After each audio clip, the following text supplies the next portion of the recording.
And welcome to the regular meeting of the Planning Commission for December 20th, 2021. This time I'll turn it over to Commissioner Rasmussen for roll. Commissioner Britton. Here. Commissioner Fisher. Here.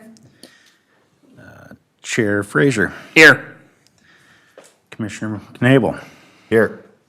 Commissioner Rasmussen. Here. Commissioner Wright. All right, thank you. Move on to the next agenda item, which would be the approval of the agenda. Do I have a motion? So moved. I have a motion from Commissioner Britton to approve. Commissioner Britton. Do I have a second? Second. Second from Commissioner Fisher. All those in favor signify by saying aye. Aye. Opposed, nay. Motion passes 5-0. This time we'll move on to open forum. This is a chance for anyone in the audience to address the commission if you have something to talk about that is not on tonight's agenda. So at this time, I'll open forum, and if anyone wants to come forward and state their name and address for the record and address the commission about something that is not on the agenda tonight. I have a question. When will we be able to do open forum for the Mississippi Dunes then? So the Mississippi Dunes EAW is on the agenda, so there's a specific time to talk about that. If there's something that's not on the agenda, you can talk about that now. All right, at this time, I'll close open forum. Item number 5 is Chair's explanation of the hearing process. The Planning Commission is a volunteer advisory group to the City Council. One of the Commission's function is to hold public hearings and make recommendations on land use and zoning matters. The purpose of these public hearings is to provide an opportunity for each applicant and citizens to present information, ask questions, and express opinions. Since these proceedings are televised and recorded for the public record, anyone wishing to speak must step up to the podium and give their name and address before addressing the Commission. Staff reports are prepared and provided to the applicant and Planning Commission in advance of the meeting. The first step in the hearing will be for the staff to present a summary of the report. The applicant will then have the opportunity to briefly explain the proposal and provide additional information or comments. Anyone wanting to speak in favor or against the proposal will then be heard. Upon completion of the testimony, the hearing will be closed to public comment. Tonight, the Planning Commission will then provide any comment it has. We will not be taking a vote on this item tonight. 2 complete agenda packets are available for viewing on the back table. Please do not remove these items. The City Council will act on the items at their meeting on Wednesday, January 19th, 2022, which starts at 7 p.m. With that, we'll move to item 6. 6.1 is Mississippi Dunes EAW. Case EAW 2021-077. And I'll turn it over to Ms. Schmitz. Good evening, Mr. Chair, Commission members. First, I suppose the only item before you this evening is the Mississippi Dunes EAW. And I'm going to immediately turn it over to Jane Kanzier, who is the senior planner with Bolton and Mink. And she's going to give the presentation this evening specific to the EAW. Thank you, Emily. Thank you, Mr. Chair, members of the Planning Commission. As Emily mentioned, my name is Jane Kanzier. I'm a senior planner with Bolton and Mink. Our role in this process has been to review the information provided by by the developer and the proposer and work with the city to develop an EAW. So I think, as you all know, Pulte Homes is planning a residential development on the site of the original or the old Mississippi Dunes Golf Course. That development is to be called Mississippi Landing, and it has about 164 acres of land and ultimately is looking at about 499 units. The size of this development is what triggers the environmental assessment worksheet, or the EAW. The purpose of tonight's hearing is to take comments on the EAW. There will be, and I'll talk about this a little later, but there will be other opportunities to talk about the specific development at some point in the future. So as I mentioned, Minnesota statutes and Minnesota rules identify the thresholds that trigger a mandatory environmental review. In this case, the rules require that any residential development consisting of more than 250 unattached units or some combination are required to prepare an EAW. Because this development is looking at a total of 499 units, that EAW requirement is mandatory. An EAW must be completed before any permits can be issued on the site, and this includes anything like grading permits. So the city cannot approve an action that would allow basically what we call land disturbing activities. So for example, if a preliminary plat allows a developer to grade the site, the city cannot approve a preliminary plat until the environmental review has been completed. Right now, there has been no land development applications submitted for this development at this time. Those will need to come at a later date. And the city will continue to review any future development applications through the standard process you're used to. So preliminary plats, plan unit developments, and so on, you'll see those as they come through. I wanted to talk a little bit about the EAW process and timeline. I think you've heard this before, but the total timeline for an environmental assessment worksheet is anywhere from 90 to 120 days from the date that the city receives all the data they need to complete the EAW. So that timeline starts right about there. We are in the area right now that is highlighted in blue on this. The council authorized the release of the EAW in November, on November 17th. On November 23rd, it was distributed according to the list that is provided by the Environmental Quality Board, which is a state agency that regulates these. It was published a week later in the EQB Monitor, which is that group's newsletter and the official publication for all EAWs. That is the date that the 30-day comment period started, and that comment period goes through the end of the year. Once that comment period expires, the city council will need to make a decision on the need for a further environmental review, which the next step is an environmental impact statement. That usually has to happen within 30 days of the comment period. In this case, the council right now is planning, as you said, at January 19th.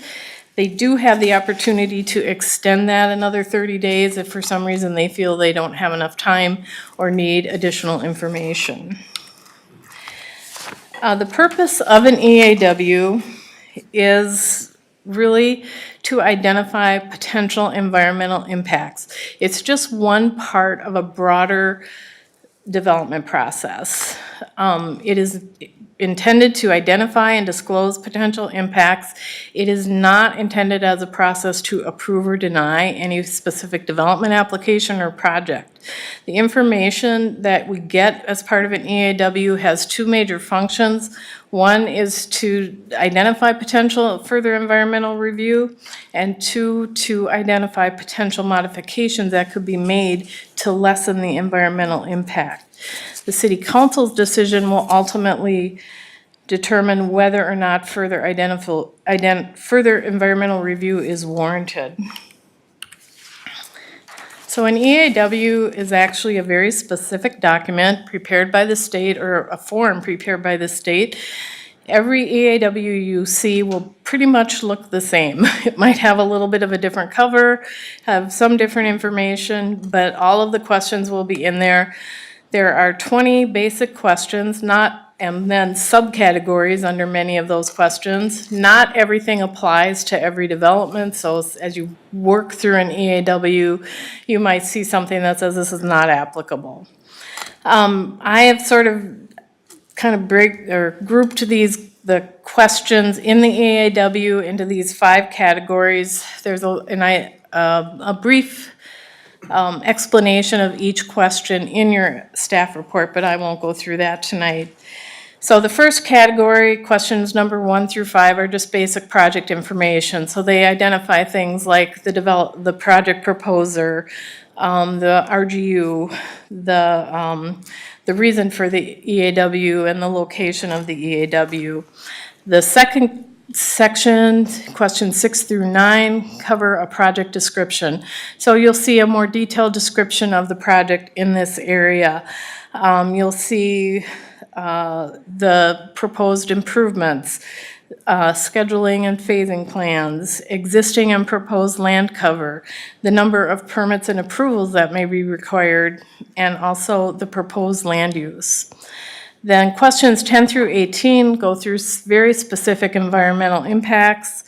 These questions talk about soils and geology, water resources, including ground and surface water, water supply, sanitary sewer, and stormwater management.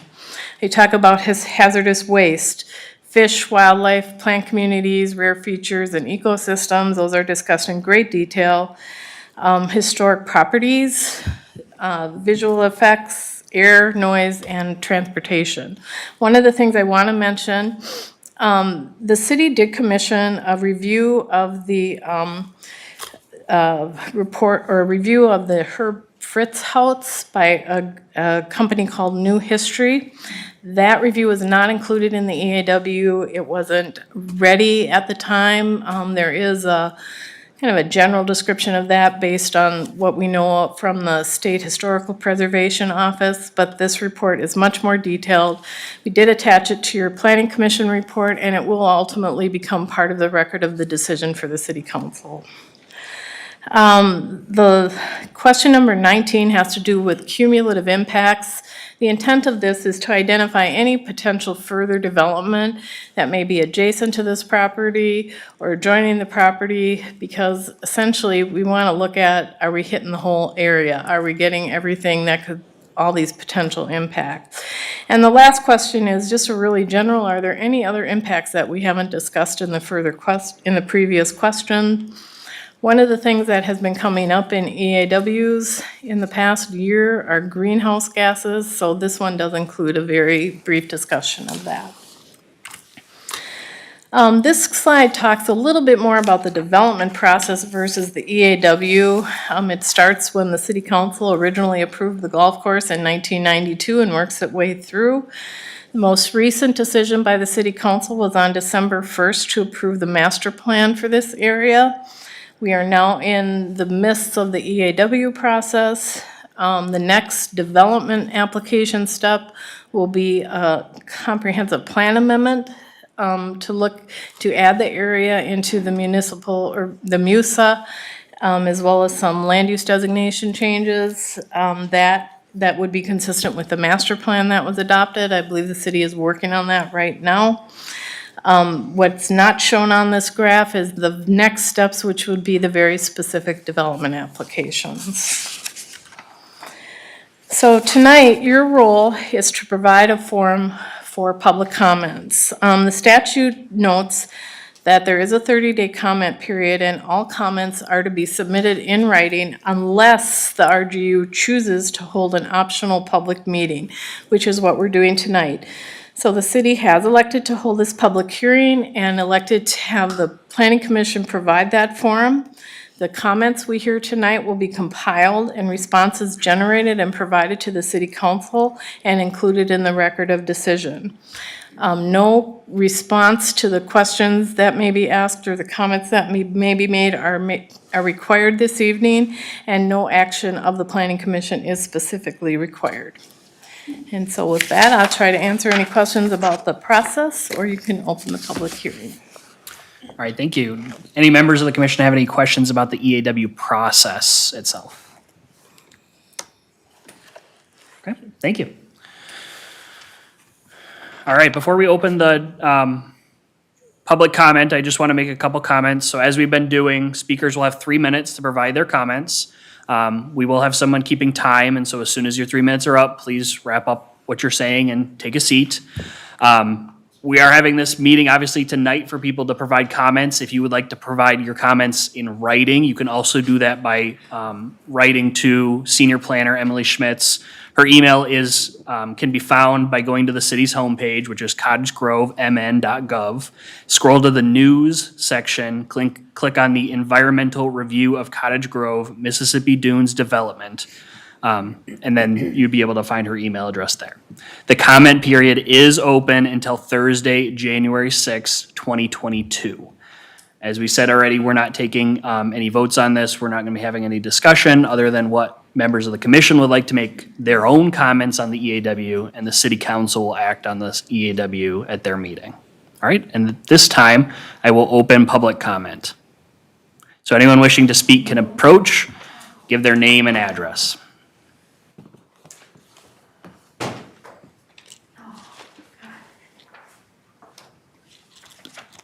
Hello, Planning Commission members. Bonnie Matter, 6649 Inskip Avenue South, Cottage Grove, Minnesota. I have some comments. I'm going to read them because I'm going to stay within my 3 minutes because I timed it. Number one, do the Planning Commission members read the public comments that are submitted regarding the EAW? Number two, there are 37 daily trains that run by the proposed development.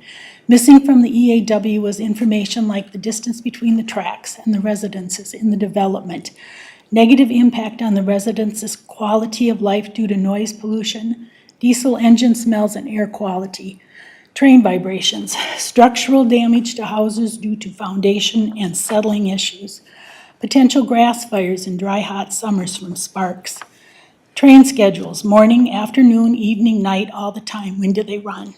Train loads, how big, how much, what's on them, any hazardous materials. How would future increased rail traffic impact the future residents? And what are the mitigation plans for these issues? Number three, the substantial increase in impervious surfaces from rooftops to roads. No trees to help with sound dampening and air cleaning. What's the mitigation plan? Number four, building a senior apartment building on a slab foundation on wetlands. Slabs will freeze and thaw and crack. Vibration from trains will exacerbate the problems. What's the mitigation plan? Number five, there's a section 11B2 stormwater about water quality and volume control. It says the developer indicates that if they cannot meet the requirements, the purchase of off-site mitigation credits is an option. In this sensitive critical area, mitigation should be an absolute requirement. There should be no purchase of off-site mitigation credits. Where would a statement like this ever be considered for the type of area under review? Number six, traffic study does not reflect the development's future traffic load with industrial development going into the east. Number seven, there is only one way in and out of the development. There is a, quote, potential, unquote, for one more outlet. What if all those homes had to be evacuated? How would the residents all get out at one time with one outlet? 369 single-family homes and 130 senior units in a multifamily building. 8, please request a copy of my EAW comments and review the many issues with the EAW. If you're going to allow the development to move forward, then you must help protect both the Mississippi River and the future homeowners in that development. This is only a portion of what I submitted. Thank you very much for your time. If you'd like a copy of this, you can have this. Okay, thank you. Thank you. Okay. Me next.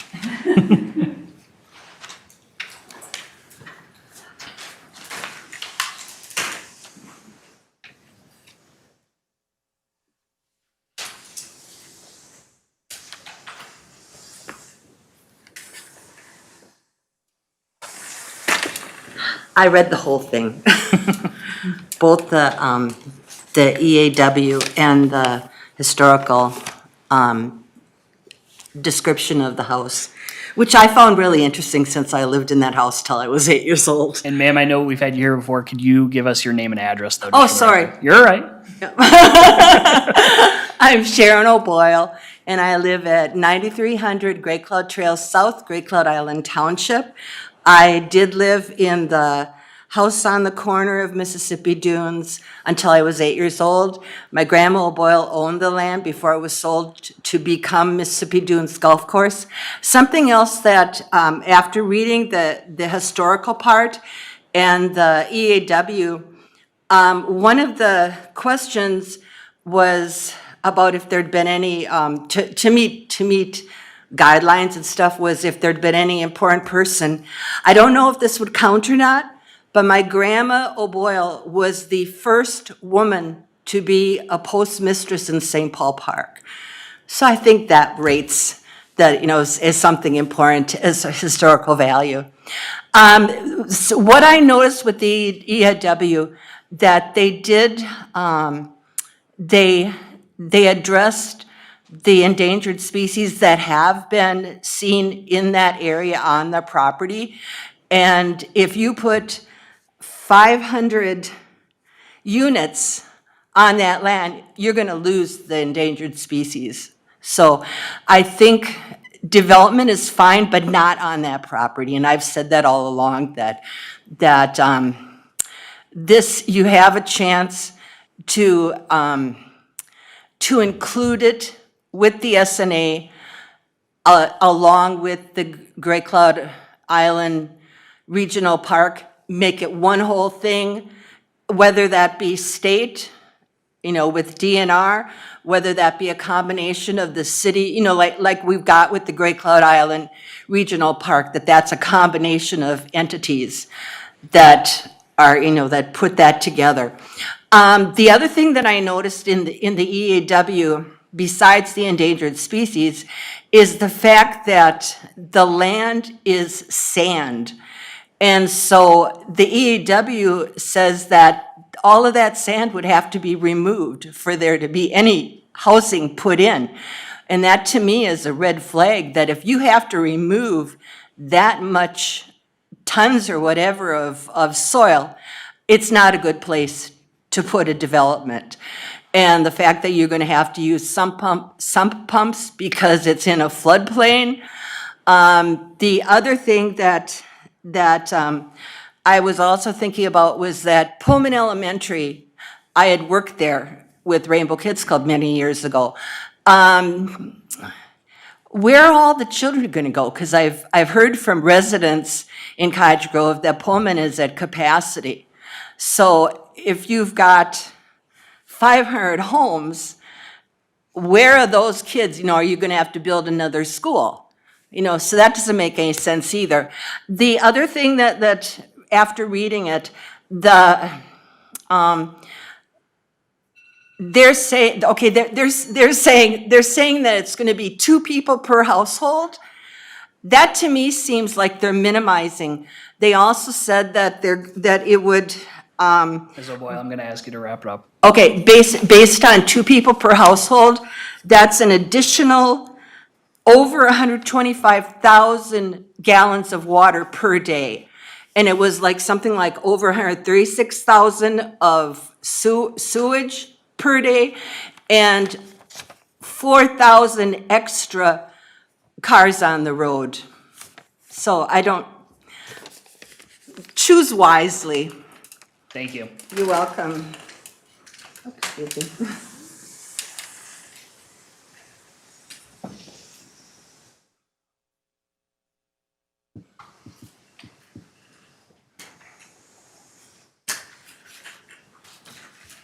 Anyone else wishing to provide public comment?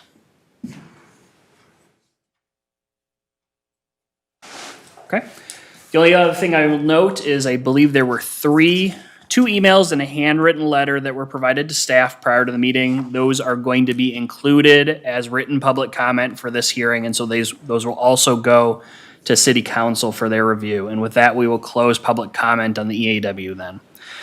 So then at this time, if there are any commissioners that would like to provide public comment on the EAW. Make a comment? Commissioner Fisher. Just a comment, just in response to Ms. O'Boyle's comment about Pullman Elementary. I happen to be on the PTA at Pullman Elementary. My 2 children go there. So I understand that this new development, along with the new development going in already, just south of Mississippi Dunes, is Pullman. But Pullman is not at capacity. So I just wanted to make sure that was in the public comment. So, because I serve on the PTA there, and I'm directly involved in class sizes and things. I'm also on another district committee as well. The district, and this is not really the place to discuss the whole district layout, but there have been new schools built very recently that are they're not at capacity at all. And so I think the school districts are doing a really good job working with the city in anticipating our population growth and being able to support those children in the schools. So just wanted to say that. Thank you. Any comment about the EAW from the commission? Seeing none, we'll move on. Item number 7 is approval of the Planning Commission meeting minutes from the November 22nd, 2021 meeting. Are there any additions or corrections? If not, I would look for a motion. Motion to approve? I have a motion to approve from Commissioner Rasmussen. Any second? Second. Second from Commissioner Knable. All those in favor signify by saying aye. Aye. Opposed, say nay. Motion passes 5-0. Item number 8 is reports. 8.1 is a recap of December city council meetings. Good evening, Planning Commissioners. Quickly to go over the previous 2 meetings in December. On the December 1st City Council meeting, they approved the Harkness Apartments, the final plat and development agreement.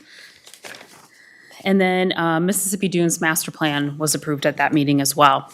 Then at the December 15th meeting, the Mississippi River Critical Corridor Ordinance Amendment was approved, as well as North Point Development. So they've received their approvals, and then we'll move forward with making application for their first phase. With that, I'll turn it over to Councilmember Dennis. Thank you, Director Costello. Appreciate the recap as always. Just want to take a moment to wish each of you and your families a wonderful Christmas. We're in the week of Christmas.